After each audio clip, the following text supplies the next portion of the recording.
1절까지 말씀입니다. 마가복음 8장 31절로부터 9장 1절까지의 말씀을 우리 교독하시면서 읽도록 하겠습니다.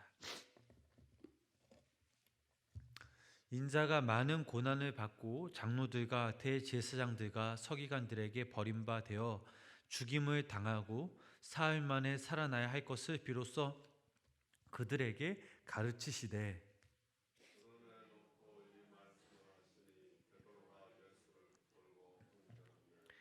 예수께서 돌이키사 제자들을 보시며 베드로를 꾸짖어 이르시되 사탄아 내 뒤로 물러가라. 네가 하나님의 일을 생각하지 아니하고 도리어 사람의 일을 생각하는도다 하시고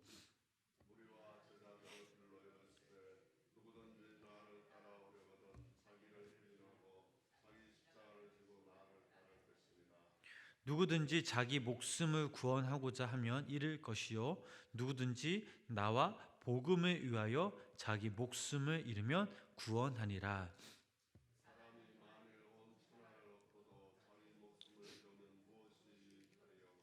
사람이 무엇을 주고 자기 목숨과 바꾸겠느냐?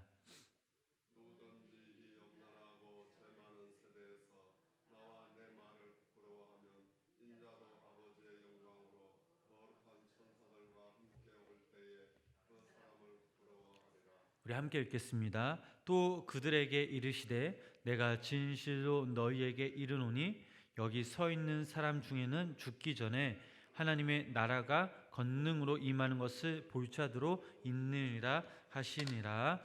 아멘. 오늘도 하나님의 귀한 은혜가 성도님들 삶 가운데 간절히 임하시길 주님의 이름으로 축원합니다. 오늘 저희들이 읽은 이 본문 말씀에서는 예수님의 그 첫 번째 순한 예고와 베드로의 만류, 또 그에 대한 예수님의 책망에 관한 말씀입니다. 한편 이 본문은 마태복음과 그리고 누가복음의 그 말씀과 병행을 이루는 부분입니다. 본문 32절 말씀을 보니까 이런 말씀이 있습니다. 드러내놓고 이 말씀을 하시니 베드로가 예수를 붙들고 항변하매라고 나와 있습니다. 31절에서 예수님은 십자가의 고난, 죽음, 그리고 부활에 대해 가르치셨는데 이 가르침을 들은 베드로의 반응이 나오고 있는 것이 바로 32절 말씀입니다. 베드로가 예수님을 붙들었다고 짧게 나왔지만 그러나 이와 병행되는 마태복음 16장 22절 말씀을 읽어보면 베드로가 예수를 붙들고 항변하여 이르되 주여 그리 마옵소서 이 일이 결코 주께 미치지 아니하리이다 라고 나와 있습니다. 즉 예수님의 십자가의 고난을 매우 강하게 반대하였던 것으로 나와 있습니다. 그렇다면 베드로는 왜 예수님의 그 고난의 예고 앞에서 거의 본능적으로 강하게 거부감을 보이면서 반발했을까요? 그것은 그가 고난 없는 영광을 바로 기대했기 때문입니다. 즉 베드로는 예수님께서 정치적인 그런 메시아로 장차 유대 왕이 되면 영광의 그 자리에 앉으실 줄 알았던 것입니다. 그런데 갑자기 예수님이 십자가의 고난에 대해 말씀하시자 베드로는 그럴 수 없다라고 예수님을 만류하였던 것입니다. 베드로의 만류는 예수님께 고난 없는 영광을 얻도록 요구한 것이었습니다. 이런 의미에서 본다는 베드로의 요구는 사단의 요구와는 크게 다르지 않습니다. 이런 베드로의 마음을 안 예수님께서 어떻게 말씀하셨습니까? 33절 말씀 우리 다시 한번 우리 함께 읽어보도록 하겠습니다. 예수께서 돌이키사 제자들을 보시며 베드로를 꾸짖어 이르시되 사탄아 내 뒤로 물러가라. 내가 하나님의 일을 생각하지 아니하고 도리어 사람의 일을 생각하는도다 하시고 아멘. 베드로는 예수님께로부터 사단이라는 부르는 책망을 들었습니다. 조금 전까지만 해도 베드로는 예수님을 향해 뭐라고 고백하였습니까? 주는 그리스도라라고 멋진 신앙 고백을 하였습니다. 그러나 이 베드로의 신앙 고백은 온전한 것이 아니었습니다. 베드로가 바라는 그런 메시아가 아니었고, 우선 베드로의 생각은 하나님의 마음, 하나님의 일, 하나님의 생각보다는 사람의 생각이 더 앞섰음을 알 수가 있습니다. 그렇다면 하나님이 생각하신 이 생각은 무엇일까요? 예수님께서 하나님의 영원하신 구속의 계획을 따라 고난의 십자가를 지는 것을 말하고 있는 것입니다. 그렇다면 사람의 생각이란 고난과 죽음을 포기하고 정치적 메시아로서 이스라엘의 왕에 올라 세상에서 영광을 누리는 것을 말하고 있는 것입니다. 즉, 베드로는 예수님께 십자가의 길을 포기하고 대신 세상의 영광의 그 얻는 일을 택하도록 요구한 것입니다. 그런데 이런 베드로의 요구는 저희가 많이 들어본 요구입니다. 이것은 바로 사단이 예수님을 시험할 때 한 말이었습니다. 사단은 예수님께 천하 만국과 영광을 보여주며 자기에게 경배만 하면 이 모든 것을 주겠다라고 유혹하였습니다. 이런 의미에서 예수님의 십자가의 길을 만류하는 베드로의 행위는 사단의 행위와 다름 아니었던 것이며, 때문에 예수님은 베드로를 향해 사단이다라고 부르신 것입니다. 물론 베드로가 사단이라는 것이 아닌 사단에게 지배를 받고 있음을 나타낸 것입니다. 이제 우리가 이 말씀에 비추어 우리 자신을 되돌아 한번 봐야 합니다. 과연 우리는 하나님의 마음을 품고 하나님의 일을 하고 있는지, 아니면 사람의 일보다 먼저 생각하고 있는지 스스로 질문해 봐야 합니다. 어찌 보면 우리가 믿음 생활을 하다 보면 하나님의 생각보다는 내 생각, 내 뜻이 앞섰음을 우리는 고백할 수가 있습니다. 하나님의 영광보다는 내 자신의 영광이 우선적일 때가 있었습니다. 하나님의 그 말씀에 우리가 순종적이지 않았고 또 그렇게 살지 못했습니다. 그렇다면 이러한 우리를 바라보시면서 예수님은 과연 뭐라고 말씀하셨을까요? 베드로처럼 어떠한 꾸지람을 듣지는 않았을까요? 그러므로 우리가 5월 한 달 우리가 살아갈 때에 우리에게 중요한 것은 우리의 삶의 가치관을 바꿔야 한다라는 사실입니다. 삶의 주인을 바꿔야 합니다. 사람의 생각이 아닌, 사람의 중심이 아닌 하나님의 마음과 하나님의 생각으로 바꿔야 합니다. 본문 우리 34절 말씀 우리 함께 읽어보도록 하겠습니다. 무리와 제자들을 자기를 부인하고 자기 십자가를 지고 나를 따를 것이니라. 아멘. 이 말씀은 예수님을 따르는 모든 이들에게 있어서 반드시 십자가의 길을 따라가야 한다라는 사실입니다. 그렇다면 예수님을 따르는 우리가 짊어져야 할 그 십자가가 무엇일까요?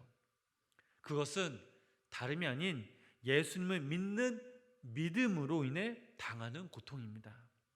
그 고통은 여기 모인 우리 성도님마다 각각 다릅니다. 또한 예수님을 믿으려고 하는 사람에게 필연적으로 따르기 마련입니다. 그 고통은 정도가 크냐 적으냐의 그런 차이뿐입니다. 왜냐하면 실제적으로 우리가 주님을 믿는다고 하면서 세상 한가운데 있습니다. 세상은 주님을 바로 올바르게 믿는 그런 사람들을 편하게 두지 않는다라는 사실입니다. 제가 지난번에 청년 한 명을 신방하였습니다. 그 청년이 이런 말을 하였습니다. 목사님, 제가 회사에 들어왔는데 대부분 믿지 않는 사람들이었습니다. 그런데 이게 중요한 것이 아니라 그 사람들이 그렇게 교회를 다니는 사람을 요구하는 것이었습니다. 제가 듣기에도 민망할 그런 욕을 참 많이 들었습니다. 그래도 저는 교회에 다닌다고 그 사람들 앞에 당당하게 말했습니다. 제가 그 얘기를 듣고 참 잘했다고, 요즘 들어 교회에 다니는 게 쉽지 않고 내가 그리스도인이라고 말하는 게 참 쉽지 않다. 그래도 우리는 열심히 신앙생활해야 한다라고 말했습니다. 이 세상은 사단의 지배하에 있습니다. 그러므로 하나님을 믿는 우리들은 어떠한 고통을 각오하고 그 고통이 온다 할지라도 그것을 자기가 마땅히 짊어져야 할 십자가로 인식하고 인내하며 믿음으로 주님을 쫓아야 될 줄 믿습니다. 계속해서 본문 36절 말씀 우리 함께 읽어보도록 하겠습니다. 사람이 만일 온 천하를 얻고도 자기 목숨을 잃으면 무엇이 유익하리요? 아멘.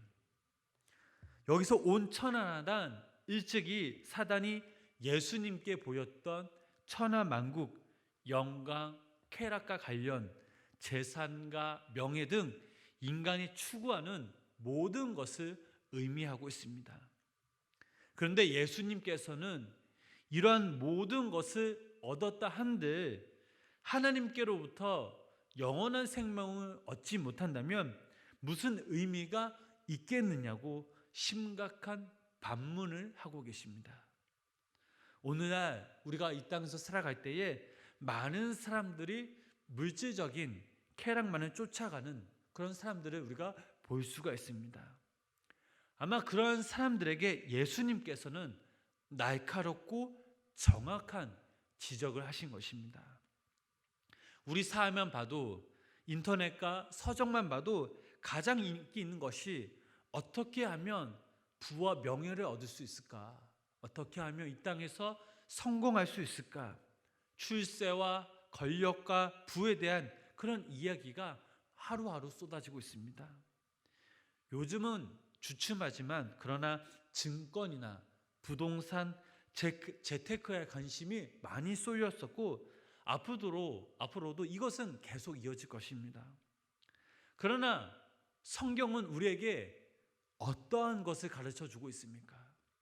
오늘날 많은 사람들이 그토록 혈안이 되어 추구하는 것을, 그 모든 것을 누려본 솔로몬이 결국 뭐라고 대답했습니까? 전도서 말씀을 보면 모든 것이 다 헛되다라고 솔로몬이 이렇게 고백하였습니다. 성도님 여러분, 내일 일을 알지 못하는 세상 사람들이 모든 헛된 영광을 쫓아간다 한들 우리들 역시 그러한 흐름에 쉽게 흔들려서는 안 됩니다. 하나님을 믿는 우리들은 오직 말씀으로 실로 무엇이 영원하며 어떤 길이 우리를 진정 행복으로 인도하는 것인가를 분명하게 우리는 구분할 수 있어야 합니다. 예수님께서는 오늘 이 시간 우리를 향해 멸망으로 인도하는 문은 넓고 들어가는 자가 많으나 그러나 생명으로 인도하는 문은 좁고 협착하여 그리로 들어가는 자가 적도다라고 말씀하고 계십니다. 여기 모인 우리 성도님들이 세상의 헛된 것들을 따라가는 대신 오직 예수 그리스도를 따름으로써 영원한 생명과 영광을 얻는 귀한 진정한 그리스도인들이 되시길 주님의 이름으로 소망합니다. 오늘 주님은 우리들에게 말씀하고 계십니다. 나를 따르려거든 십자가를 지고 따르라라고 말씀하고 계십니다. 하지만 십자가를 진다라는 것은 주님을 가까이 섬겼던 제자들조차도 본능적으로 거부하고 걸려 넘어질 만큼 너무나 어려운 관문입니다. 왜냐하면 십자가와 복음이란 인간의 그런 본성을 거스리고 세상 사람들로부터 거리낌이나 미움의 대상이 되기 때문입니다. 따라서 자기를 부인하고 십자가를 따른다라는 것은 대단한 믿음과 용기가 필요합니다.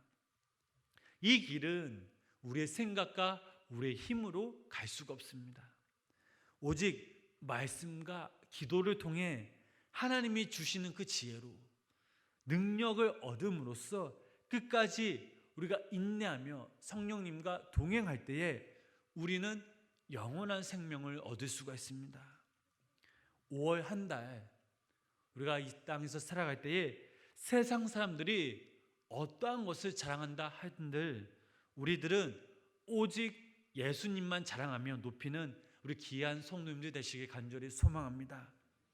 그리하여 주님 오실 그날 우리가 주님 앞에서 참 내 백성이로다 라는 주님의 칭찬을 들으시며 5월 한 달도 예수 그리스도의 이름과 능력으로 승리하시는 우린 귀한 성도님들 되시길 주님의 이름으로 간절히 축원합니다. 기도하시겠습니다. 우리를 사랑하시되 끝까지 사랑하시는 주님, 5월의 첫 시작을 주님과 함께 하심에 감사를 드립니다. 참으로 나약하고 연약한 제 가운데 서 있는 우리들을 날마다 푸른 초장 맑은 신냇물가로 인도하심에 감사를 드립니다. 주님께서는 우리들을 늘 이렇게 인도하시지만 그러나 우리들은 주님을 자랑하며 주님께 영광 돌리기보다는 세상 한가운데서 세상적인 부귀영화를 쫓으려고 했던 우리들의 모습을 고백합니다. 하나님, 아직도 이러한 모습들이 우리 안에 있다면 긍휼히 여겨주시고 용서하여 주시옵소서. 5월 한 달도 주님이 주신 지혜와 능력으로 우리가 더욱더 주님을 예배하며 의지하는 자들 되게 하여 주시고 우리가 가는 그 길이 비록 좁고 협착할지라도 믿음으로 함께 걸어가는 주님의 귀한 참된 백성들 되게 하여 주시옵소서. 나라와 민족, 교회와 우리 가정들을 지켜주시고 보호하여 주시며 5월 한 달도 주님의 은혜와 사랑이 충만케 되어 주시옵소서. 예수님의 이름으로 간절히 기도드렸습니다. 아멘.